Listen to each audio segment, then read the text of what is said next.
விஷால் கையை ஆட்டி ஆட்டி பேசினாரே, இப்போ என்னாச்சு?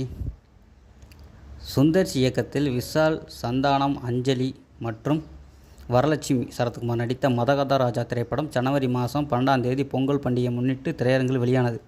பொங்கலுக்கு வந்த சங்கரின் கேம் சேஞ்சர், பாலாவின் வணங்கா, கிருத்தியா உதயநிதியின் காதலிக்கு நேரமில்லை, விஷ்ணுவர்தனின் நேசிப்பாயா உள்ளிட்ட படங்கள் பெரிய இயக்குநர்கள் இயக்கியும் பெரிதாக ஓடவில்லை. தன்னை பெரிய இயக்குநர்கள் பட்டியல் சேர்க்கவே மாட்டேங்கிறாங்க என அழுது புலம்பிய சுந்தர் சி இயக்கத்தில் 12 வருஷத்துக்கு முன்னாடி உருவாகி ரொம்ப வருடங்கள் கடந்து லேட் ரிலீஸான மதகத ராஜா திரைப்படம் ரசிகர் வெகுவாக கவர்ந்து பொங்கல் வின்னராக மாறியது. இதுவரை 50 கோடி ரூபாய் வரை மதகத ராஜா திரைப்படத்தின் தமிழ் வெர்ஷன் மட்டுமே வசூல் செய்துள்ளதாக தகவல்கள் வெளியாகியுள்ளன. வெற்றி விழா கொண்டாட்டத்தையும் படக்குழு கொண்டாடி முடித்துள்ளது. பொங்கலுக்கு வெளியான படங்களிலே இந்த படம் தான் வெற்றி விழா கொண்டாடியது என்று ரசிகர்கள் கூறி வருகின்றனர். இந்த நிலையில் தெலுங்கில் நேற்று மதகத ராஜா திரைப்படத்தை வெளியிட்டுள்ளார். அதன் வசூல் குறித்த தகவலை நாம் இப்போது பார்க்கலாம். தமிழ்நாட்டில் பல்வேறு பகுதிகளில் பார்வையாளர்கள் கவர்ந்தெழுத்த மதகத ராஜா திரைப்படம் தெலுங்கில் ஜனவரி மாதம் 31ஆம் தேதி வெளியாச்சு. காமெடி மற்றும் கிளாமர் பில்டப்பாக இணைந்துள்ள இந்த படம் ஆந்திரா மற்றும் நிசாம் பகுதிகளில் குறிப்பிடத்தக்க அளவில் வெற்றி பெற்றுள்ளது.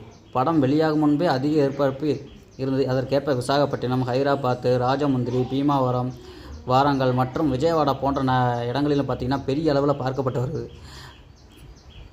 கேம் சேஞ்சர் படம் ஏன் மிஸ் ஆச்சுன்னா, ஏன் ஓடலை அப்படின்னா, சங்கரோட இயக்கமாக இருந்தாலும் அந்த படம் ஓடாததுக்கு காரணம் பார்த்திங்கன்னா, கேம் சேஞ்சர் படத்தில் அஞ்சலியோட ஒரு வயசான கிழவியை நடிக்க வச்சுருப்பாங்க. அதனாலே முக்கால்வாசி அந்த படம் அஞ்சலியோ கிழவியை பார்த்து யாருக்குமே எந்த ஒரு ரசிகர்கள் பிடிக்காதனால காரணத்தினால அந்த படம் அவ்வளோ ஓடவும் இல்லை. அதுவும் பார்த்திங்கன்னா மதகத ராஜா படத்தில் அஞ்சலியோட கிளாமர் அதிகமாக ரசிகர்களை கவர்ந்துள்ளது. இதைத் தொடர்ந்து மதகத ராஜா திரைப்படம் தெலுங்கில் மக்கள் மத்தியில் ஒரு சில இடங்களில் வரவேற்பை பெற்றிருந்தாலும் மொத்தமாக பெரிய வசூலை அள்ளவில்லை. தமிழ்நாட்டில் முதல் நாளே 3 கோடிக்கு அதிகமான வசூலை அள்ளிய மதகத ராஜா பொங்கல் விடுமுறை நாட்களில் தினமும் 6 கோடி என்கிற விதியில் வசூல் அதிகரித்து 50 கோடி வசூலை கடந்தது. ஆனால் தெலுங்கில் முதல் நாளன்று ஒட்டுமொத்தமாக 50 லட்சம் முதல் 70 லட்சம் வரையே வசூல் செய்துள்ளதாக தகவல் வெளியாகியுள்ளன. அங்கேயும் பாசிட்டிவ் விமர்சனங்கள் குவிந்தால் மட்டுமே படம் பிக்கப் ஆகும். ஆனால் தமிழ் வந்த வசூலை தயாரிப்பு நிறுவனத்துக்கு ஜாக்பாட் தான் என்பது தனிக்கதை. விஷால் நடிப்பில் புதிதாக வரும் படங்கள் சொதப்பி வரும் நிலையில் பழைய படமே ஹிட் கொடுத்துள்ளது. விஷாலின் அடுத்த படம் ஓடினால் மட்டுமே தெரியும். தள்ளீர்வோம் என்று பேசினார். கடைசியில் தெலுங்கில் எதுவும் அவ்வளவாக வரவில்லை.